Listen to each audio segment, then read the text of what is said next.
All right, folks. Today I'm gonna do. I have to laugh. It's almost kind of ghetto, but a wrap, but using instant noodles. I would normally even just use like the American brand, top Asian or something like that, or top noodle. I can't remember what it's called. But today I'm using this flavor brand just because I have so much of it.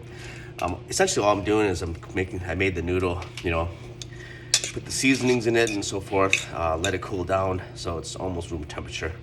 It doesn't have to be, it could be hot, but the key here is I didn't use hardly any water. So it's almost evaporated. And from there, I'm just literally gonna build myself a wrap using lettuce here. And I've shared this before, and maybe another video I will share it again, but this is very similar to what you see in most Southeast Asian restaurants when you ask for dipping of spring roll of some sort. This is, I think they often call it Thai chili sauce. It's a little bit of sweet, a little bit of sour.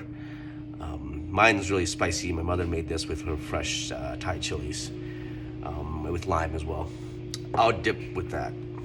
But you can dip with anything. I mean, if you really want to go basic, you could probably dip it just using like even soy sauce if you wanted to. But essentially, all you're doing is you're just putting the noodles.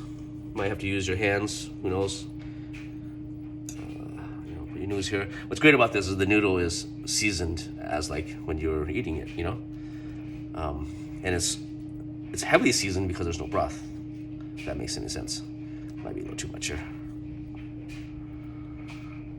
Okay, cut my fingers here. All right, a little messy. This was chicken that was, believe it, just one of those rotisserie chickens that was already made or cooked. I'll shred it up a little bit. Over here I have cilantro and green onions. You can add bean sprouts. You can add mint or even basil if you wanted to. Pretty hearty here. Off to the side here I have, instead of using chicken, you could use shrimp, of course. Might want to cut these sideways or into dices, perhaps. Same with the chili peppers. I'm actually just going to bite into it after I eat it. So all I do is just find my perfect spot, get as much in there as possible, hold it up here, and there you have it. Delicious. I'll take a bite right now.